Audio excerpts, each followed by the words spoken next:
The conference room had glass walls. Everyone could see us. That was the point.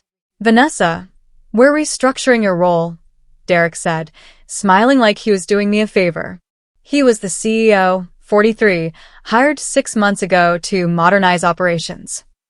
I'd been here 20 years. Built the client services division from nothing. Trained every person in this department. Then the door opened. Kara walked in, my assistant of 2 years, holding a folder labeled Transition Plan. She wouldn't look at me. Derek gestured to her. Kara's ready for leadership. You're tired, Vanessa. It's time for fresh energy. The words felt like ice down my spine. Fresh energy. I was 51. Not ancient. Just experienced. Through the glass walls, I saw coworkers staring. Some looked away quickly. Others whispered. This wasn't a private conversation. This was a performance. A public execution. Kara finally met my eyes. Thank you for everything, Vanessa, she said softly. Her voice cracked slightly, but she stayed standing. Stayed holding that folder. I sat frozen, processing. 20 years. And they'd brought in my own assistant to replace me. In front of everyone. Security appeared at the conference room door. We'll need to escort you to collect your belongings, the guard said. Like I was a thief. Like I'd steal staplers on my way out. I walked through the office, the guard one step behind. People pretended to work. Stared at computers. Made phone calls that sounded fake. I heard one word, whispered but clear. Finally. My hands shook as I packed my desk. Photos of my kids. Coffee mug from my 10th anniversary. Awards I'd won. All of it fit in one cardboard box. Kara stood near her cubicle, arms crossed, watching. She looked guilty. But not guilty enough to say anything. The elevator ride down felt endless. 7 floors. The guard held my access badge out. I'll need this. I handed it over without a word. Outside, I loaded my box into my car. Sat in the driver's seat. Breathed. My phone buzzed. Calendar reminder. Client renewal. Redwood. Final sign-OFF. Vanessa only. I stared at the screen. Then slowly I smiled. Because Derek and his restructuring had forgotten something very important. Some things couldn't be transferred with a folder and a smile. At home, I sat at my kitchen table, still wearing my work clothes. My hands had stopped shaking. Now I was just calm. Eerily calm. I opened my laptop and navigated to my personal cloud drive. The folder was labeled Career Insurance. Do not delete. Inside were copies of everything important. Client contracts. Performance reviews. Email chains. Meeting notes. Vendor agreements. I'd learned years ago to keep backups. Not because I didn't trust the company, because I'd seen too many people lose credit for their work. Seen too many achievements erased. Now I understood why my instincts had screamed at me to document everything. I scrolled through the files, my heart beating faster. Client protocols I'd developed. Relationship management systems I'd created. Training materials I'd written. Then I found it. A signed amendment from 4 years ago when I'd renegotiated my contract after bringing in 3 major accounts. The language was specific. Client relationships managed under Vanessa Grant protocol require her authorization for contract renewals and modifications. I'd insisted on it. The legal team had agreed, thinking it was harmless. After all, who fires their top performer? I took a screenshot, backed it up to 3 different locations. Derek had just made a very expensive mistake. My phone lit up at 11:11 p.m. A text from Kara. I didn't know it would happen like this. He said you were stepping down, that you wanted to retire early. I stared at the message. Part of me wanted to ignore it, but I needed to know what she knew. Did you read your new job description? I typed back. 3 dots appeared, disappeared, appeared again. Finally, there's no salary listed. Just temporary acting. I sat up straighter. Temporary acting. Not permanent. Not even paid. What did Derek tell you exactly? I asked. That I'd be director of client services. That you recommended me. That it was time for you to enjoy retirement. The lies stacked up neatly. He'd manipulated her, used her ambition, made her think this was a promotion when really, she was just a cheap placeholder. Kara, did he give you anything in writing? Long pause. No. He said paperwork was coming next week. I took a screenshot of our conversation, added it to my folder. Kara wasn't my enemy. She was Derek's pawn. And pawns, I was learning, were disposable too. Be careful, I typed. And document everything. She didn't respond, but I saw the read receipt. She was listening. The next morning, my phone rang. Michelle from accounting. Vanessa, oh my God. It's absolute chaos here. What's happening? Kara's in the supply closet crying. A client called asking about contract terms, and she had no idea what they were talking about. Derek tried to step in, but he doesn't know the details either. I felt a flicker of something. Not quite satisfaction. More like validation. What did the client say? They asked for you specifically. Derek told them you'd retired. They said that's interesting because you're only 51. I almost laughed.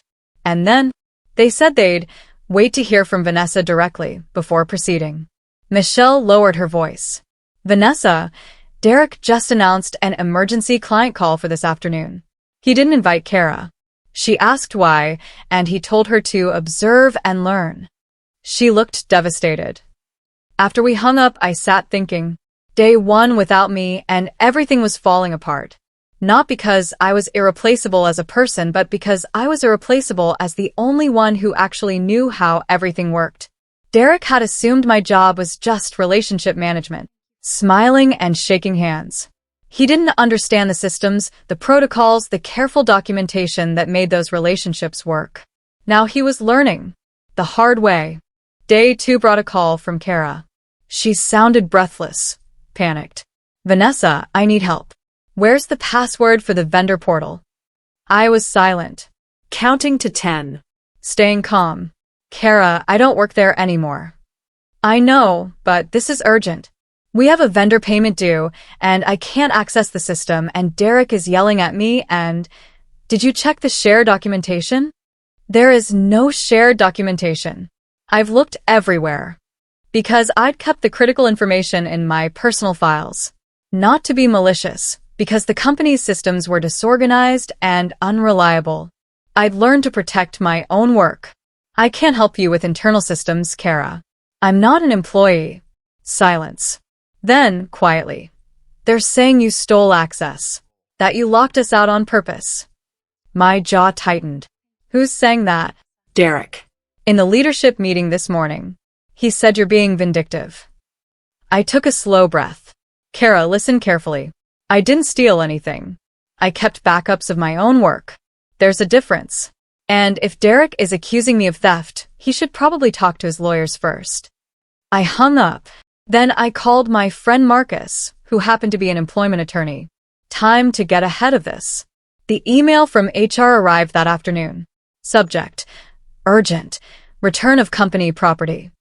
Dear Vanessa, it has come to our attention that you are withholding company property, including passwords, client files, and system access credentials. You are required to return all materials within 24 hours or face legal action for theft of proprietary information. I forwarded it to Marcus. He called me back laughing. Oh, Vanessa. They just made this so easy for you. How? They admitted they don't know what's theirs and what's yours. They're claiming you stole things they can't even identify. And if they're threatening legal action, we get to do discovery, which means they have to show us their employment policies, your contract, everything. He paused. Please tell me you kept your emails. Every single one. Backed up to my personal drive. Then you're about to win big. Because if your contract says what you told me it says, they're in serious trouble. I drafted a response, carefully worded. I have returned all company property. Any work product developed using personal resources during non-work hours remains my intellectual property per my employment contract. Happy to discuss with your legal team. I CC'd Marcus. Let them try to prove I'd stolen what I created. 2 days after my termination, my personal cell phone rang. Unknown number. Vanessa Grant speaking. Vanessa, it's Tom Chun from Redwood Industries. Why weren't you on the client agenda today? Kara doesn't seem to know what's going on with our renewal. My heart raced. Tom was CEO of our biggest client. Their contract was worth $3 million annually. Tom, I appreciate you calling me directly. I was removed from my position 2 days ago. Shocked silence. Removed? You're the only reason we stayed with them after the merger. You personally handled every issue we've had for 6 years. I understand, but I'm no longer with the company. Did they fire you? They restructured my role. I kept my voice professional. Neutral. Well, that's unacceptable. We have terms in our contract specifically because of your involvement. I'm pausing our renewal until you and I can talk. In person. Tom, I'd be happy to meet, but I should mention I'm no longer authorized to speak on the company's behalf. I'm not asking you to speak for them. I'm asking you to explain what happened. Because our contract renewal is contingent on maintaining the service standards you established. If you're gone, we need to reconsider our partnership. After we hung up, I sat very still. Redwood was about to pull $3 million in annual revenue, and it was just day 2. Day 3 brought Kara to my doorstep. She looked terrible, eyes red and swollen, hair pulled back messily. Can we talk? She asked, voice shaking. I let her in. Made tea. We sat at my kitchen table. They're blaming me, she started. For what? Everything. The chaos. The client issues. The vendor problems. Derek told the leadership team I pushed you out because I was ambitious and impatient. I felt a flash of anger. Not at Kara, at Derek. You didn't push me out. You were used to remove me. There's a difference. She nodded, tears spilling over. I know that now. Vanessa, I found something. In Derek's office. A folder labeled Cost Cut List. My blood went cold. And your name was on it. Marked as Phase 1, High Risk, Strong Influence. But Vanessa. She looked at me with horror. My name was on it too. Under Phase 2, Temp Face, Low Cost. I closed my eyes. There it was. The whole strategy laid bare. Use Kara to remove me. Then remove Kara and hire someone even cheaper. We were both disposable. Just on different timelines. Did you take a photo? She nodded, pulling out her phone. And there's more. There's a note next to your name. She showed me the screen. The note read, Make Vanessa look unstable. My hands clenched into fists. They weren't just firing me. They were planning to destroy my reputation. Kara forwarded me the photos. I zoomed in on the document. It was worse than I thought. The cost cut list included 12 names. People who'd been with the company for years. Experienced employees with higher salaries. Next to each name, strategy notes. Retirement pressure. Performance improvement plan. Restructure out. Next to mine, high risk, strong influence. Public removal. Use assistant as buffer. If resistance, create narrative of instability. Next to Kara's, Temp Face, low cost. Rotate out after 90 days. Hire junior coordinator at 40% salary. They'd calculated everything. The savings, the timeline, the manipulation tactics. But there was more. At the bottom of the page, after target removal, redirect client relationships to Derek. Increase executive control. They weren't just cutting costs. Derek was consolidating power, taking credit for relationships he hadn't built. Kara, who else has seen this? No one. I found it when I was looking for vendor files in his office. He'd left it on his desk. Send me everything. Every photo. Every angle. She did. I backed up the files immediately. Then I called Marcus again. We've got them, I said. Pattern of discrimination, conspiracy to defame, and fraudulent business practices. Marcus whistled low. Vanessa, this isn't just a wrongful termination case anymore. This is potentially criminal. The next morning, I woke to frantic texts. From Michelle. From other former colleagues. Check your email. I opened my work email. They hadn't deactivated it yet. There was a company-wide message, supposedly for me. The subject line, my truth about leaving. The email was a mess. emotional, rambling, unprofessional. It talked about feeling unappreciated and burned out and unable to handle the pressure. It made me sound unstable. Exactly what they wanted. But I hadn't written it. I immediately called IT. Got Jerry, who I'd worked with for 15 years. Jerry, I need to know where that email came from. Vanessa, I shouldn't tell you this. Jerry, please. Silence. Then, it came from a shared device in the executive suite.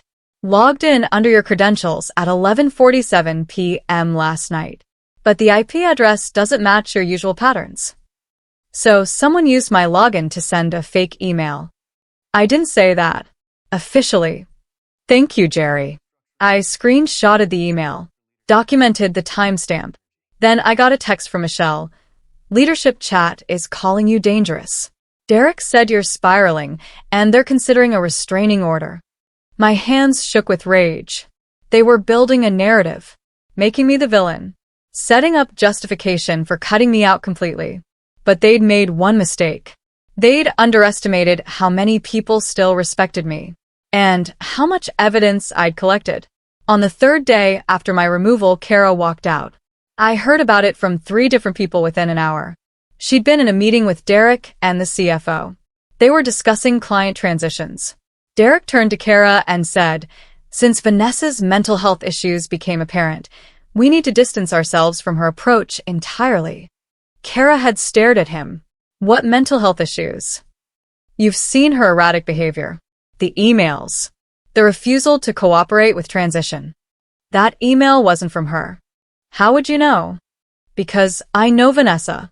And that's not how she writes or thinks. Derek had gotten angry then. Told Kara she was being emotionally manipulated by someone clearly unstable. That's when Kara stood up, closed her laptop with a sharp snap. "You lied to me," she'd said, loud enough for the whole floor to hear. Then she walked out. No notice. No 2 weeks. Just done. Michelle texted me. She left something behind though. On her desk. A flash drive. I didn't respond. But my heart was pounding. An hour later, my doorbell rang. A package. No return address. Inside, a flash drive. One sticky note attached, in Kara's handwriting. "You deserve the truth." My hands trembled as I plugged it into my laptop. The file directory appeared. My breath caught. First file name. Vanessa Exit Strategy _final. PPTX. I opened the PowerPoint with shaking hands. It was dated 3 months before my termination. Before Derek had even seemed hostile. The title slide, Cost Optimization Through Strategic Personnel Transitions. My stomach turned. This was corporate speak for how to fire people and steal their work. Slide 2. Target. Vanessa Grant, Director of Client Services. Slide 3. Strategy Overview. Public humiliation, control narrative, use assistant as buffer, limit severance exposure. I clicked through, my horror growing. Slide 6 detailed the timeline. Week 1. Announce restructuring in public setting. Week 2. Spread concerns about resistance and instability.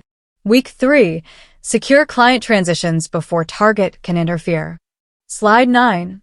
Communication strategy. If target resists, create HR complaint for hostile behavior. Plant evidence of emotional instability. They'd planned everything. The glass conference room wasn't spontaneous, it was calculated. The fake email wasn't reactive, it was premeditated. Slide 12 made my blood run cold. Risk mitigation. If legal challenge occurs, claim performance issues and difficult personality. Ensure no witnesses support target. But the last slide was the most revealing. Phase 2, after Vanessa. Target Redwood contacts. Transition relationship to executive leadership. Eliminate middleman commission structure. They weren't just removing me. They were planning to steal my clients and cut out the relationship managers entirely. I called Marcus immediately. I have everything. And it's worse than we thought. Marcus came to my house that evening. I showed him the PowerPoint. He sat in silence, scrolling through each slide. Finally, he looked up. "Vanessa, this is extraordinary. They documented their entire conspiracy. Is it enough? Enough? This is a lawyer's dream. Premeditation, defamation planning, tortious interference with business relationships. And if they actually forged anything, he trailed off. My phone buzzed. A text from Kara. I need to see you. There's more. She arrived 20 minutes later, eyes still swollen, but jaw set with determination. I found something else. On Derek's computer. She pulled out her phone, showing me photos of email exchanges. Derek to the CFO. Once Vanessa's gone, modify Redwood terms to remove her personal clauses. She won't be around to fight it. CFO response. Legal says we need her signature. Derek, then get it. One way or another. Kara's voice dropped. Vanessa, I think they forged your signature. On a client addendum. The room seemed to tilt. What? There's a Redwood contract revision dated 2 days ago. Your signature is on it. But you were already gone. Marcus leaned forward. That's not just unethical. That's fraud. Potentially criminal fraud. Kara started crying. I'm so sorry. I should have questioned everything from the start. I wanted to believe I earned this. I didn't want to see I was being used. I hugged her. You were brave enough to find the truth. That matters. I couldn't sleep that night. Forgery. They'd forged my signature on a legal document. That crossed a line from employment dispute into criminal territory. Morning brought a call from an unknown number. Ms. Grant? This is Patricia Morrison, legal counsel for Redwood Industries. We need to meet. Urgently. My heart raced. Of course. When? Today, if possible. We've discovered some irregularities in our contract documentation. We met at a coffee shop. Patricia was 50-ish, sharp-eyed, all business. She slid a folder across the table. Is this your signature? I looked at the document. Contract amendment for Redwood Industries. Dated 3 days after my termination. My signature, or something meant to look like it, at the bottom. No. That's not my signature. Are you certain? Completely. Look at the capital V. My signature has a distinctive loop. This is someone's attempt to copy it. She nodded grimly. We suspected as much. This amendment removes several clauses from our original agreement, including the one requiring your authorization for renewals. I didn't sign this. I wasn't even employed anymore. We know, which is why we're terminating our contract with your former employer. Immediately. I felt dizzy. Patricia, I need to ask, we want to hire the person who actually ran this account. You. Not the company that just committed fraud in your name. She slid another folder across. This is our offer for independent consulting. Exclusive contract. 1 year minimum. The number made my breath catch. It was more than my annual salary had been. You'd work directly with us, she continued. No corporate overhead. No Derek. Just you, doing what you do best. I looked at her. I need to think about this. Of course. But Vanessa? We trusted you. Not them. And this forgery just proved we were right. I sat in my car, hands gripping the steering wheel. This was real. They'd actually forged my signature. Marcus called while I was still processing. I heard from Redwood's legal team. They're moving forward with fraud allegations. Marcus, this is getting big. It's already big. Vanessa, do you understand what you have? Documented conspiracy. Fraudulent signatures. Witness testimony from Kara. This isn't a complaint. This is a case. My phone buzzed. Text from Kara. He's panicking. He's telling everyone you stole clients. That you manipulated Redwood against the company. I showed Marcus. He smiled coldly. Let him keep talking. Every lie creates more liability. That afternoon, Derek called my cell phone. I let it go to voicemail. His message was desperate. Vanessa, we need to talk. There's been a misunderstanding. Some overzealous people made decisions without proper authorization. Let's resolve this professionally. Call me back. I played it for Marcus. He laughed. Overzealous people? He's already setting up scapegoats. Should I respond? Not directly. But I think it's time we sent a formal letter outlining your claims. Let him sweat. The letter went out that afternoon. Wrongful termination, defamation, Fraud. Forgery. each claim backed by documentation. We demanded a meeting with the board within 5 business days. Marcus copied their legal team, their insurance company, and the state labor board. Now we wait, he said, and watch them scramble. The meeting with Redwood happened 3 days later. Tom Chun, their CEO. Patricia Morrison, their legal counsel. 2 other executives. And me. I brought my documentation. The original contract amendment proving I had authorization rights. The timeline of my termination. The evidence of the forged signature. Tom spoke first.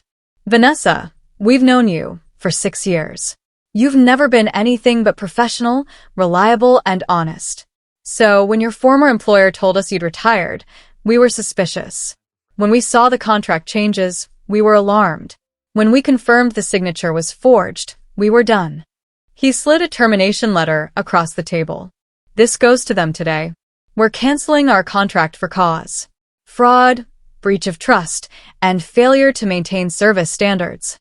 Patricia added, we're also reporting the forgery to law enforcement. This isn't just a business dispute. Then Tom looked at me directly. We want to hire you, not as a consultant, as a partner. Help us build our vendor relationships properly, with someone we trust. I felt tears prick my eyes. Tom, I'm honored. But I need you to understand, this might get messy. There could be lawsuits, publicity, complications. He smiled. Vanessa, we're terminating a contract because they committed fraud. Messy is already here. The question is, do you want to build something better with people who actually value you? I thought about Derek's smirk. The glass conference room. 20 years of loyalty repaid with public humiliation. Yes, I said firmly. I do. The contract from Redwood was generous. More than generous, it was validating. They weren't just hiring me. They were investing in me. Base consulting fee plus percentage of cost savings I generated. Full benefits. Professional development budget. And most importantly, respect. I signed it that afternoon. Then Kara texted. Emergency. Can you call? I dialed immediately. Vanessa, Derek is losing it. He posted on LinkedIn that you and the company parted ways amicably and that he wishes you well in retirement. My jaw clenched. Retirement? I'm 51. Everyone's commenting congratulations. He's controlling the narrative. I opened LinkedIn. There it was. Derek's post, written in that fake humble corporate tone. After 20 years of dedicated service, Vanessa Grant has decided to pursue retirement. We're grateful for her contributions and wish her the very best in this next chapter. Comments poured in. Congratulations, Vanessa. Enjoy your retirement. Well-deserved rest. I felt rage building. But Marcus had taught me something important. Documentation beats emotion every time. I clicked comment. Typed 1 sentence. Then, why did you forge my signature on client documents? Posted it publicly. My phone immediately started buzzing. Notifications. Messages. Within minutes, Derek's post had 100 new comments. What? Forge. Is this real? I watched Derek's post get deleted. 5 minutes after my comment. But screenshots had already spread. Too late to control the narrative now. Truth has a way of traveling fast. The LinkedIn incident exploded overnight. Industry contacts reached out asking what happened. Reporters from business publications requested comments. Derek's attempt to bury the story had instead amplified it. The next morning, I received an email from someone I didn't know. Subject: Board member urgent. Ms. Grant, my name is Robert Williams. I'm on the board of directors. We need to talk. Privately. Please call me at this number. I showed Marcus. Could be a trap, he warned. Could be legitimate. Either way, record it. I called from my home office, recording on my phone. Mr. Williams, this is Vanessa Grant. Thank you for calling.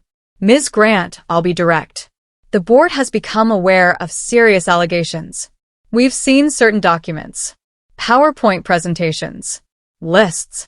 We need to understand what happened. What documents specifically? Exit strategies. Cost-cutting plans. And most concerning, communications about manipulating employee terminations and forging signatures. Someone had leaked everything to the board. Probably Kara. Mr. Williams, I have substantial documentation, all of which I'm prepared to share with proper legal oversight. I understand. Ms. Grant, if what we've seen is accurate, this company faces significant liability, both legal and reputational. If this goes public, it's already public. Your CEO posted on LinkedIn. Silence. Then, he's no longer posting anything. We've restricted his access, pending an investigation. I sat up straighter. An investigation? Ms. Grant, would you be willing to meet with the board? Not to negotiate, to help us understand the full scope of what occurred. I thought about it. On one condition. My attorney is present. Agreed. The board meeting happened 2 days later. Conference room on the top floor. 8 board members. Their legal team. Marcus and me. Robert Williams ran the meeting. Ms. Grant, we've asked you here because we need to understand what happened. We've seen concerning documents, but we want to hear your account directly. I walked them through everything. The glass conference room, the fake emails, the cost cut list, the forged signature. Marcus provided documentation for each claim, birth records of files, screenshots with metadata, email headers. The room got quieter and quieter. Finally, one board member spoke. If even half of this is true, we're looking at massive liability. All of it is true, I said firmly. And I can prove all of it. Another board member. Why didn't you report this through proper channels? Because the CEO was the one orchestrating it. HR reported to him. Who exactly should I have told? Silence. Robert Williams cleared his throat. Ms. Grant, what are you seeking? I glanced at Marcus. We'd prepared for this. Public acknowledgement of wrongful termination. Full severance correction. External audit of HR practices. Protection for all employees on the termination list. Compensation for defamation and emotional distress. And criminal referral for the forgery. The legal team winced. One whispered to Robert. He nodded, then looked at me. We accept your terms. All of them. But we need one more thing. What? We need you to agree to confidentiality. The settlement, the investigation findings, everything. We can't have this dragged through public courts. I shook my head. No. The acknowledgement must be public. Your employees deserve to know this behavior was unacceptable. The industry deserves to know what happened. Another whispered consultation. What if we agree to a public statement, but limit specific details?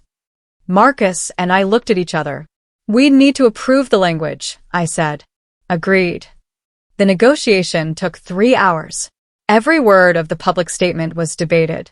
They wanted vague corporate speak. I wanted specific truth. Finally, we landed on language both sides could accept. The board has determined that Vanessa Grant's termination was handled improperly and without proper justification.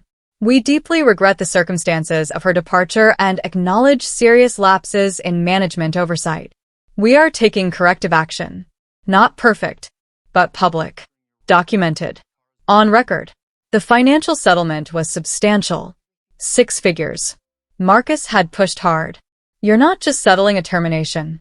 You're settling defamation, emotional distress, and fraud. But the real victory was the other terms. External HR audit. Protection for everyone on the cut list. They'd keep their jobs. Mandatory management training on age discrimination. And Derek. Robert Williams cleared his throat. The CEO will be removed effective immediately. I felt something loosen in my chest. And the forgery? Criminal referral has been filed. That's out of our hands now. But we're cooperating fully with authorities. After the meeting, Marcus hugged me. You did it. Everything you wanted. Almost everything. What's missing? I smiled. You'll see. I'd asked for one more thing. A small thing. But important. Permission to speak publicly about my experience. Not the settlement details, but my story. My truth. They'd reluctantly agreed. One statement. On my terms. I was already drafting it in my head. 2 days later, Derek's assistant called me. Ms. Grant, Derek would like to speak with you. About what? He didn't say, but he asked me to set up a meeting. Somewhere private. I conferred with Marcus. It's probably a trap. He wants you to say something he can use. Or he wants to make a personal appeal. Without the board knowing. We agreed I'd meet him, but in a public place. With Marcus nearby. Recording everything. Derek chose a coffee shop. He looked terrible. Unshaved. Rumpled suit. Eyes red. Vanessa. Thank you for coming. I stayed silent. I want to apologize. I made mistakes. I was under pressure to show results and I let it go too far. You orchestrated my public humiliation. Faked emails from my account. Forged my signature on legal documents. He flinched. I didn't forge anything. That was, other people made decisions without my approval.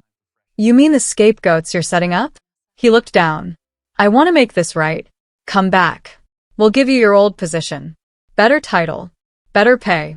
Chief Client Officer. Executive team. Whatever you want. I almost laughed. You think I want to work for you again? Not for me. For the company.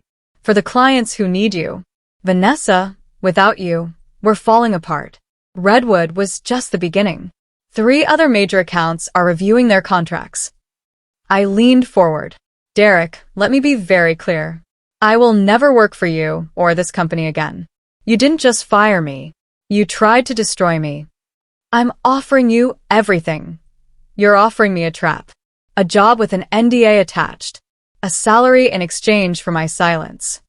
His face confirmed it. I stood. I already have a better offer. From people who actually value me. Goodbye, Derek. As I walked out, I heard him say desperately, please, I'll lose everything. I didn't look back.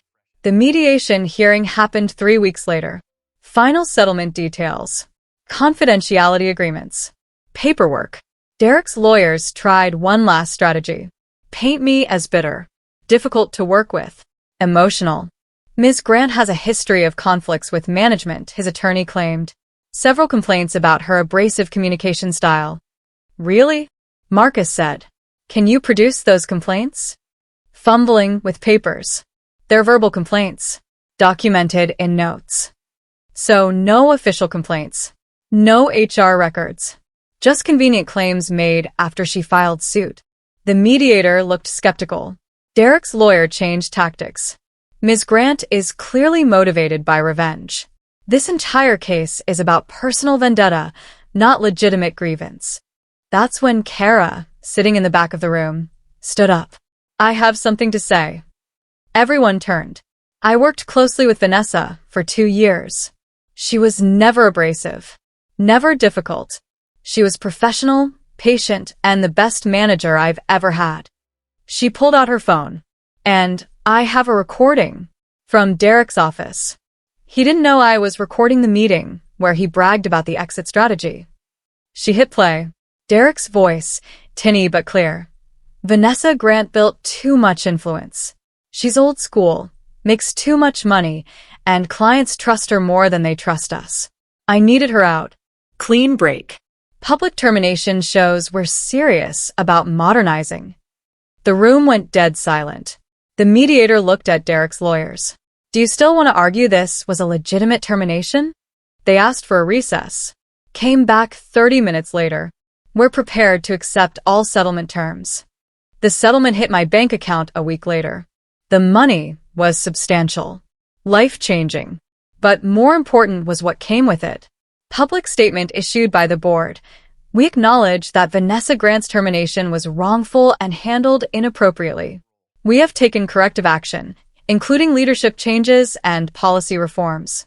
We regret the harm caused and recognize Ms. Grant's significant contributions to our organization. Derek was removed. Not just demoted, removed. Effective immediately. No severance beyond contractual minimums. The board announced an external HR audit. Every employee on the cost-cut list received personal apologies and assurances their positions were secure. New policies against age discrimination. Mandatory training. Real change. Or, at least the beginning of it. But the real win happened that same afternoon. I was checking social media when I saw it. Redwood Industries had posted something on LinkedIn. A photo. A massive billboard. Downtown. High traffic area. The billboard showed my new consulting firm's logo. Large text. Redwood Industries partners with VG Consulting. Experience, integrity, excellence. Smaller text. Some relationships are built to last. I stared at my phone, tears streaming down my face. They'd made me a billboard, not a job offer, not a contract, a public statement of confidence and partnership. My phone buzzed. Text from Tom Chin at Redwood. Thought you might like to see this. It went up this morning, right across from your old office building. I drove there immediately. The billboard was enormous, 40 feet across. Impossible to miss. Right across from the building where I'd worked for 20 years. The building where they'd fired me in a glass conference room. Where they'd escorted me out like a criminal. Where they'd tried to erase me. Now, everyone entering or exiting that building would see my success. Not because I'd sought revenge. Because I'd built something better. I parked across the street, watching. Employees emerged for lunch. Stopped. Stared. Pointed. Some took photos. I saw Sarah from my old team. She looked at the billboard, then at the office building, then pulled out her phone. Probably texting everyone. Michelle walked out with the group. Stopped dead. Started laughing. Gave the billboard a thumbs up. Then I saw them. Former executives. Looking at the billboard with expressions ranging from shock to embarrassment. They hadn't just lost a valued employee. They'd created a competitor. A success story. Visible proof of their failure. My phone buzzed. Message from Kara. I'm standing at my new job interview looking at your billboard. Thank you for showing me what real leadership looks like. I smiled. Texted back. You found the truth. That took real courage. I drove away from my old office for the last time. Didn't look back. Didn't need to. They'd replace me with my assistant after 20 years. She quit 3 days later when she found the truth. But by then, I'd already built my escape. And their consequences were just beginning. They thought experience was disposable. Turned out it was invaluable. And I'd just proven it. 40 feet high for everyone to see.